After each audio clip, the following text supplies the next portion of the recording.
Push that rock here with Simpson math. Let's talk variance. Here we have a frequency distribution. It tells us we have a data set here. It could be a sample or a population. I want to kind of talk about both possibilities. But we have a data set, and the frequency of the observations in the data set are given here. So that I want to make sure we all understand what this means, this frequency. So that means we collected some measurements or observations or data. All of those are synonyms. And one object we observed or measured was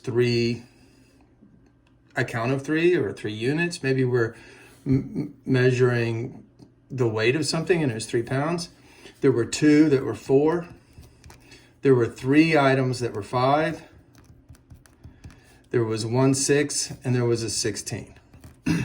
So that's how you interpret the frequency distribution. It's not unlike the graphs we've been looking at where the heights of the rectangles, the bars, gave us frequency. Now, or the dot plot we looked at. Now, this symbol here is the Greek letter mu. Mu, and it's a Greek letter. I can't write it that good, so maybe you should look it up on the internet to see what it looks like. But it's the Greek letter mu. Of course, there's an uppercase and lowercase, and I'm not really sure which one this is, to tell you the truth. It's Greek to me, and this symbol means add up whatever's here, and that means we're adding up the x's. Well, the x's are the observations, so that would mean we add up 3, and we'd add up 2 4s, and we'd add up 3 5s. And we'd add up a 6, and we add up 16. And then this big N is the size of the population. So we divide by the size of the population. Well, if this is a population, well, then there's 8 of them. 1, 2, 3, 4, 5, 6, 7, 8. Okay, now this is the symbol for sample mean. So we have population mean. And when I say mean, there's actually more than one kind. So we're talking about the arithmetic mean. But we'll just say mean in this class because we're not going to look at the geometric mean. And then this is the sample arithmetic mean, but I'll just write mean. And notice it's the same symbols. We're going to add up all the observations and we're going to divide by the size of the sample. So we use lowercase n for the size of a sample. So another way to have written this is to say 3 plus 2 times 4, because there were 2 4s, plus 3 times 5, because there were 3 5s, plus the 6 and plus the 16, and divide by however many there are, that's 8. So notice here, there's no difference between the formulas, just the symbols. It's either mu or this, what we say x bar. We literally say x bar. That's how you read that, but it's the mean. And then the capital N instead of lowercase n. That's the only difference is symbols. You do the exact same thing. That's going to be different in a minute when we look at variance. Now, what is this? Let's see, we have 8, and then we have 3, that makes 11, and then we have 15, so what is that? 26, so 32, and then you add 16 to 32. What's it get you up to 48? And then 8 goes into 48. What is that? 6 times? 6 times 8 is 48. Yeah, there we go. So the population mean would be 6 if it's a population. The sample mean would be 6 if it's a sample. Now, why did I go so much time into this mean thing when we're talking about variance? Well, that's because to compute variance, you have to get something that's called the deviations.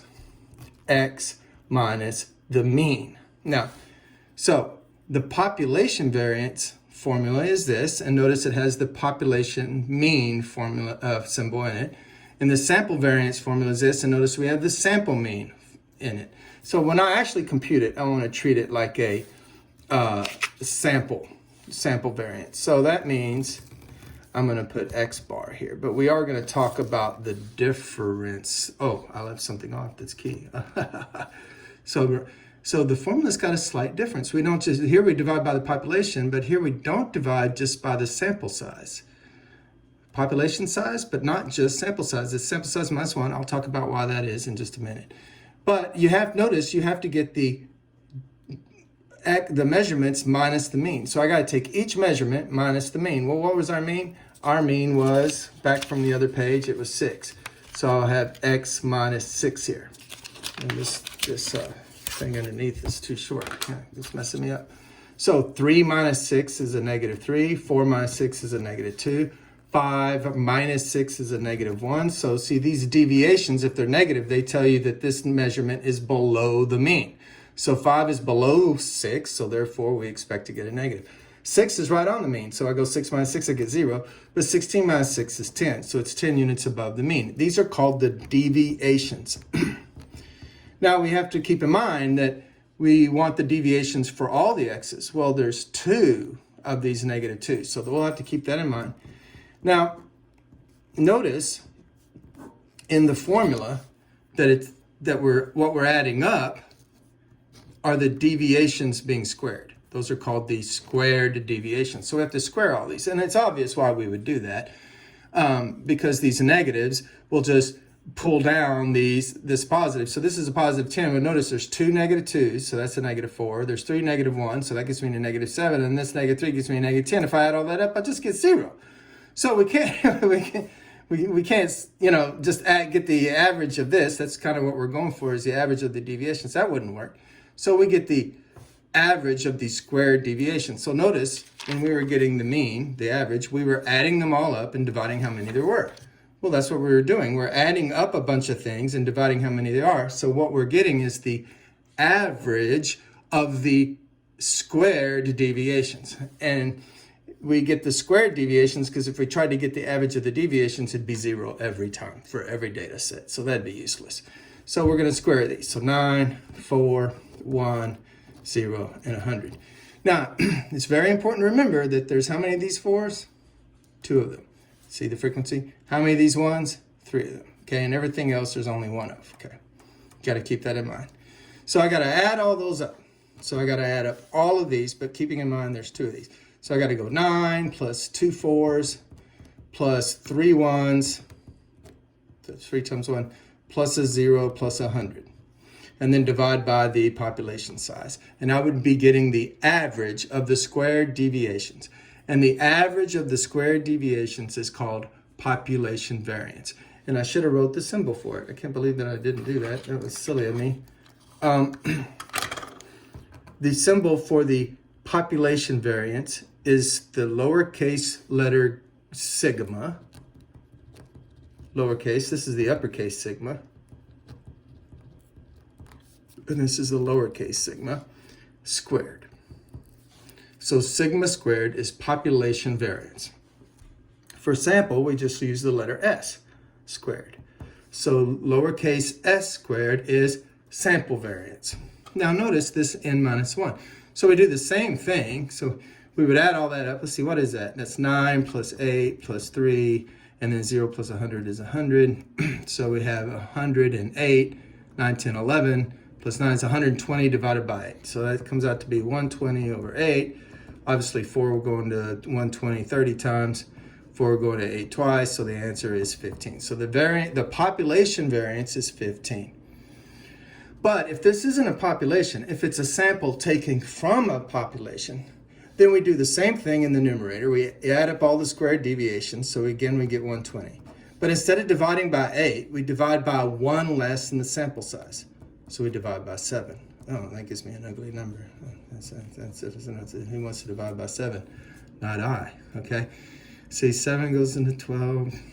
Oh, I don't even know. I can't do it. 1 time with a remainder of 5. And 7 goes into 50. Oh, almost 7 times. Because 7 times 7 is 49. Oh, look at that. We can almost do this. And there's 1 left over. So 17 and 1/7 is the sample variance. Now, the reason for this is that we divide by the -1 thing is because if this was truly taken from a larger population, like we had a really large population and we took out a little sample, this would always tend to be a little too small if we divided by just n. It has a bias towards being small. Sample means don't have a bias. If you compute a sample mean, it's just as likely to be below the population mean as it is to be above the population mean. That's not true with sample variance. It's going to generally be too small. So we make it a little bigger than it should be. See, we made it bigger from 15, but by dividing by n minus 1. So that's why we do that. So you just have to remember this thing, that variance is the average of these squared deviations almost. Not quite, because we subtract this one off instead of dividing by how many there are. That's kind of weird. But that's how you compute sample variance.